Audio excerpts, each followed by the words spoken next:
ஆளுநர் நல்ல விஷயமா இருந்தால் பேசுவார், நீங்கள் பூரா பொய்யா எழுதி கொடுத்தா எப்படி பேசுவார் அப்படின்னு திமுக வந்து ஆளுநர் பற்றி வச்ச குற்றச்சாட்டுக்கு மறு குற்றச்சாட்டு வச்சிருக்கிறார் ஒருத்தர். யார் அவர்?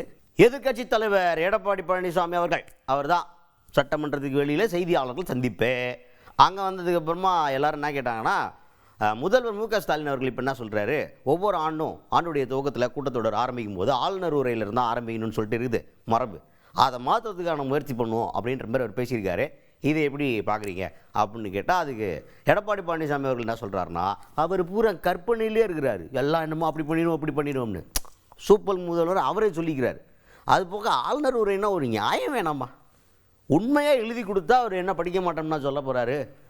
அது போக ஆளுநர் உரைனா ஆளுநர் உரையாக இருக்குன்னு அதை விட்டு இப்படி சொந்த கருத்து சோக கருத்தெல்லாம் நீங்கள் அதுக்குள்ளே சேர்த்திங்கன்னா அவர் எப்படி படிப்பார்? உங்கள் வீட்டு ஆளா அவர்?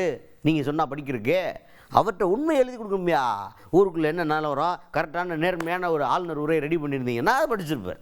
அதை விட்டுவிட்டு நீங்களா தற்பெருமை பேசுகிற மாதிரி ஏதாவது ஆளுநர் உரையை ரெடி பண்ணியிருப்பீங்க, அதை விட்டு போயிட்டார் அப்படின்ற மாதிரி பேசியிருக்காரு எடப்பாடி பழனிசாமி அவர்கள்.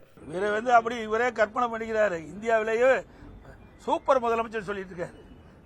இவர் எதுவுமே இது வரைக்கும் நடந்தது கிடையாது. இன்றைக்கு நான் சொன்னதெல்லாம் இன்னைக்கு இதை கவர்னர் அவர்கள் வந்து வெளியிட்டிருக்கிற அறிக்கையில் உண்மை தானே. இன்றைக்கு மேதகு ஆளுநர் உரையை அவரே சொல்றாரு, சட்டப்பேரவை தலைவர் சொல்றாரு, அமைச்சரவை தயாரிக்கப்பட்ட அந்த உரையை தான் ஆளுநர் வாசிக்கிறாங்க. அதுல என்னென்ன தவறு இருக்கு அதை சுட்டி காட்ட வேணும்ல.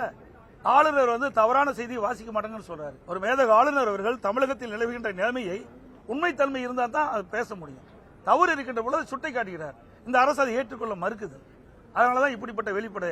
அது மட்டும் இல்ல, ஆளுநரை பற்றி என்ன செய்தி சொல்ல வேணுமோ அதையே முன்கூட்டி தயாரித்து வந்து முதலமைச்சர் வந்து அந்த சட்டமன்றத்தில் இன்றைக்கு வந்து தீர்மானமாக கொண்டாடுறார்.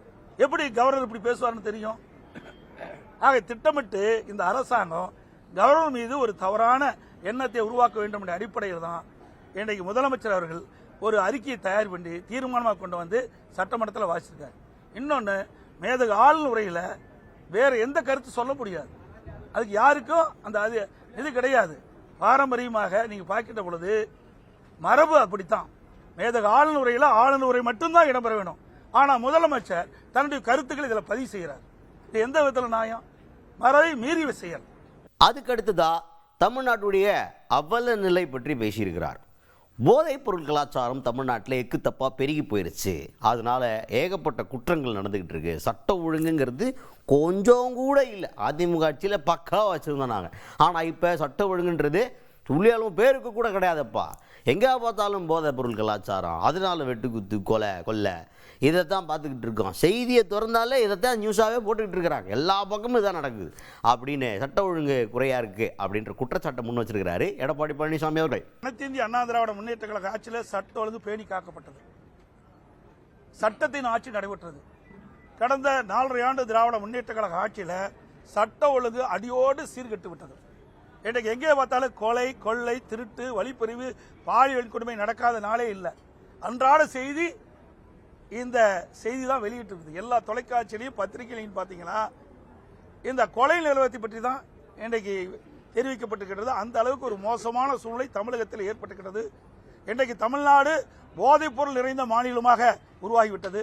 இந்த போதைப் பொருளை தடுக்க வேண்டும் என்று பலமுறை இந்த அரசை வலியுறுத்தியும் இந்த அரசு செவிசாய்க்காமல் இதற்கு உரிய நடவடிக்கை எடுக்காத காரணத்தினால இன்றைய தினம் தமிழகத்தில் மாணவர்கள், இளைஞர்கள், பொதுமக்கள் போதைக்கு அடிமையாகி கடும் குற்றச்செயல் ஈடுபட்ட சூழ்நிலை ஏற்பட்டிருக்குது. இப்படிப்பட்ட மோசமான ஆட்சி அகற்றப்பட வேண்டும். இந்த ஆட்சி ஸ்டாலின் தலைமையில் இருக்கிற ஆட்சி ராஜினாமா செய்ய வேண்டும் என்று வலியுறுத்தி நாங்கள் வெளியெடுப்பு செஞ்சிருக்கோம்.